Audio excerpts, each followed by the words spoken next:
Alors peut-être que vous êtes dans la situation suivante, vous êtes confiné et vous devez à la fois continuer le travail, parce que pour vous pas de chômage partiel et vous ne pouvez pas vous rendre au bureau tous les jours, donc vous allez faire ce qu'on appelle le télétravail, mais en même temps vous avez vos enfants à la maison avec les leçons, les devoirs à superviser. Et voilà, vous demandez bien comment vous allez pouvoir articuler votre télétravail et la supervision des enfants. Donc je vais vous donner justement quelques conseils, quelques clés pour articuler au mieux et vous en sortir sans trop de stress dans cette période de confinement. Je suis Stéphanie Genevois, Home et Office Organizer, organisatrice de votre bien-être intérieur. Nous voilà pour ce deuxième Home Live, donc merci à vous de me rejoindre en direct. Donc voilà, c'est ma façon à moi de contribuer. Donc je suis Stéphanie Genevois et j'aide les femmes actives qui travaillent, cadres, entrepreneurs ou dirigeantes et qui peuvent se sentir débordées dans leur quotidien. Je vais les aider à remettre en lumière leur essentiel, alléger leur charge mentale pour ainsi mieux équilibrer vie pro et vie perso et retrouver confiance, sérénité et douceur de vivre au quotidien. Alors cette situation, effectivement, elle est un peu compliquée et il s'agit du coup de trouver un rythme qu'on partageait en fait avec les différents membres de la famille. Donc on a vu hier dans la capsule numéro 1 qu'il était important de bien démarrer sa journée avec une routine du matin et on va voir là ensuite comment on organise cette journée. Voilà, merci de me rejoindre. Dites-moi si le son et l'image fonctionnent bien dans ce direct. Et puis voilà, vous pouvez aussi partager cette vidéo, inviter vos amis à la suivre. Voilà, c'est des conseils qui peuvent les aider.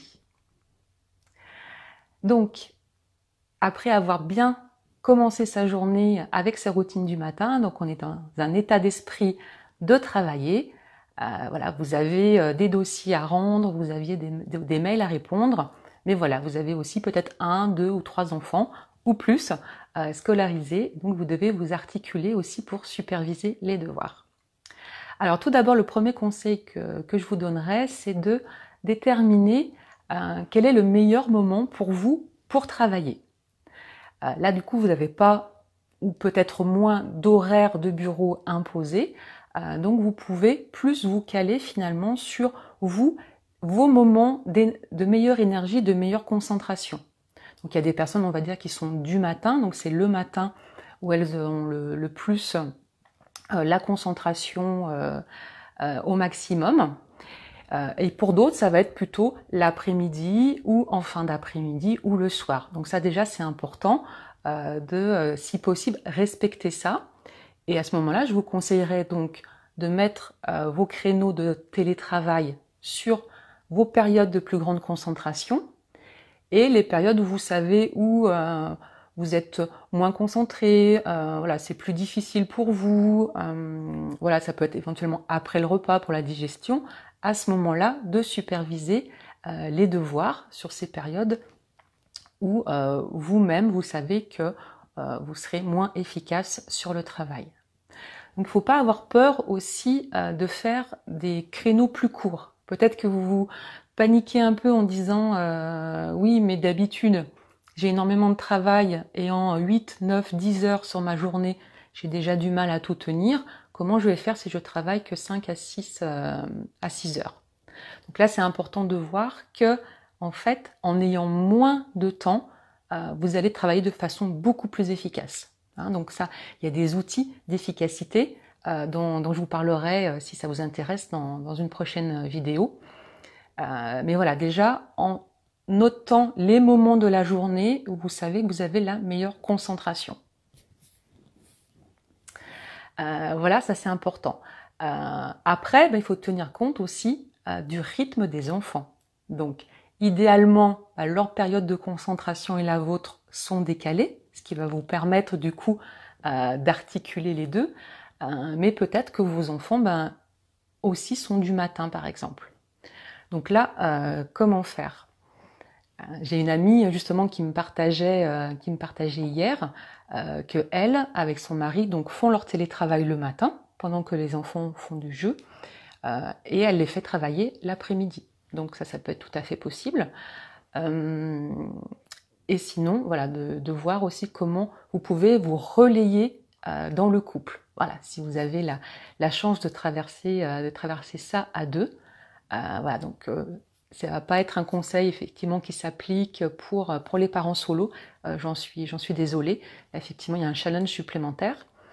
Mais voilà, si vous êtes en couple, vous pouvez aussi vous partager la supervision des devoirs. Donc nous, c'est ce qu'on fait à la maison. Il y a un des adultes qui est le matin avec les enfants. Voilà, surtout que j'ai des enfants qui sont jeunes en primaire et puis en début de collège, donc qui ont besoin d'avoir un adulte qui les accompagne. Donc par exemple, le matin, pendant que l'autre adulte va s'isoler dans le bureau, dans la chambre ou dans la cuisine, trouver une pièce aussi pour vous isoler, faire son télétravail, et puis l'après-midi, on intervertit. Donc voilà, ça c'est important de vous fier à votre rythme. Et comme on n'est pas justement soumis à des horaires de bureau, c'est tout à fait possible de se dire je travaille le matin. Ça peut être aussi de travailler avant que la famille se lève. Donc ça peut être l'occasion de tester le réveil matinal, le miracle morning, pour vous démarrer finalement avant que toute la maisonnée soit réveillée, de faire une première séquence de travail, de vous arrêter ensuite pour vous occuper des enfants. Et puis si vous voyez que vers 5-6 heures, et c'est vrai que c'est mon cas aussi, vous reprenez là des idées, de la concentration, de refaire une séquence peut-être voilà, de 1h30, 2 heures, 3 heures en fin de journée. Donc vous voyez là c'est finalement une possibilité qui vous est donnée d'articuler vos horaires de travail. Après ce qui va être important, effectivement, c'est de le poser dans un planning et de le partager avec les autres membres de la famille. Une autre chose importante dont je voulais vous parler, c'est le mythe du télétravail avec enfants. Donc là, c'était surtout pour vous déculpabiliser par rapport à ça. C'est très compliqué, et même en temps normal, en dehors du confinement, de télétravailler quand on a des enfants à la maison. D'ailleurs, souvent, quand vous êtes en télétravail au niveau professionnel, c'est que les enfants sont scolarisés, ils sont à l'école ou sont en vacances et sont gardés à l'extérieur. Je pense que tous les parents de jeunes enfants ont testé ça. On est interrompu finalement toutes les 5 minutes par une question, une remarque, tiens regarde, etc. Donc ça va être très difficile de faire une journée de travail classique avec des jeunes enfants. Voilà. Clairement, en dessous de 5-6 ans, un enfant va très très peu rester seul aussi, donc ça va être difficile. Donc il va falloir aussi oser parler avec votre supérieur, éventuellement votre manager, pour lui dire que voilà, vous avez peut-être besoin de délais un peu plus longs pour lui rendre certains dossiers, ou que très concrètement, il y a des plages horaires où vous ne serez pas disponible, on ne pourra pas faire la visioconférence, vous n'allez pas pouvoir répondre aux mails, parce que ça sera le moment de vous occuper de vos enfants, que par contre l'après-midi, peut-être il y aura un temps de sieste, et là vous pourrez revenir pour faire du rendu. Après, ensuite, donc avec les plus grands, vous allez pouvoir leur donner une activité, un temps de jeu, dans leur chambre, ou voilà, une lecture, quelque chose comme ça, qui va vous permettre vous de travailler. Ce que je vous disais tout à l'heure, le plus efficace, c'est quand on est deux et qu'il y en a un qui peut rester disponible avec les enfants, mais quand on est tout seul, c'est plus compliqué. Une autre chose, troisième conseil que je pourrais vous donner aussi, quand vous devez articuler, c'est vraiment d'être à 100% dans ce que vous êtes en train de faire. 100% avec les enfants quand vous êtes avec les enfants, 100% en télétravail quand vous êtes en télétravail, et de ne pas essayer de répondre à un coup de fil ou de traiter un mail pendant que votre petit fait son exercice de maths ou que votre grand est en train de faire son brouillon de rédaction. Parce que au bout de quelques minutes, en fait, il va vous interrompre. Donc vous allez zapper en permanence entre le mail auquel vous êtes en train de penser, répondre au petit, répondre au plus grand. C'est pas le même sujet et les questions peuvent se télescoper. Et en fait, ça va vraiment alourdir votre mental, vous fatiguer et au final, vous serez bien moins efficace. Vous aurez donc plus de fatigue, plus d'irritabilité aussi. Donc, vous risquez d'avoir moins de patience avec vos enfants, d'être moins bien concentré aussi sur votre mail qui aurait peut-être pris 5 minutes à répondre, mais là, avec les interruptions, finalement, vous mettez un quart d'heure, 20 minutes à traiter ce mail. Donc, vous devenez moins efficace, avec le risque, au final, d'envoyer la réponse sur la pièce jointe. Ça, on l'a tous fait quand on se laisse distraire. Donc, voilà, identifiez les moments où vous êtes au maximum de vos performances intellectuelles, voilà, et privilégiez vos séquences de télétravail sur ces temps-là. Deuxièmement, d'être donc 100% dans l'instant présent, dans l'action que vous êtes en train de faire. Donc soyez monotâche, faites une tâche après l'autre. Et puis voilà, de alléger, de ne pas culpabiliser si vous ne faites pas le nombre d'heures. Il vaut mieux faire des petites séquences très efficaces et voir comment vous pouvez aménager ce télétravail. Ce télétravail en confinement ne ressemble pas du tout au télétravail que vous faisiez peut-être déjà auparavant, mais en étant seul à la maison. Donc voilà, ça demande des ajustements, ça demande de la compréhension de part et d'autre pour que ce soit le plus efficace possible. Voilà, j'espère que ces conseils et ces partages vous ont aidé, vous ont donné des clés, des astuces.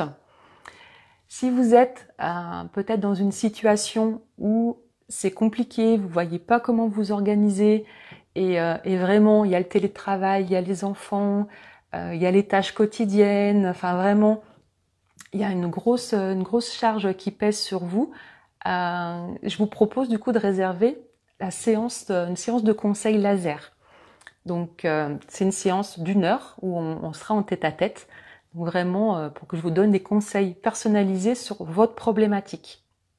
Donc là je vous mettrai le lien du coup pour réserver ça. L'idée c'est vraiment de ne pas rester avec votre problématique. Voilà, on est encore confiné 15 jours et peut-être plus. Donc en 1 heure, on fait le point. Je vous donne mes meilleurs conseils, adaptés surtout à vous. Vous pourrez mettre en place tout de suite pour faire baisser la pression, mettre votre organisation en place qui respecte votre rythme, les rythmes de votre famille et de vous-même pour que ce soit le plus efficace et le plus serein possible. Voilà, donc séance de coaching laser à réserver. Je vous mets les liens ci-dessous. Si vous avez des questions, des sujets à me suggérer, notez-les en commentaire et j'en tiendrai compte, bien sûr, parce que l'idée c'est vraiment d'être au plus proche de vos préoccupations. Voilà, merci. C'était Stéphanie Genevois et je vous dis à très bientôt. Bye!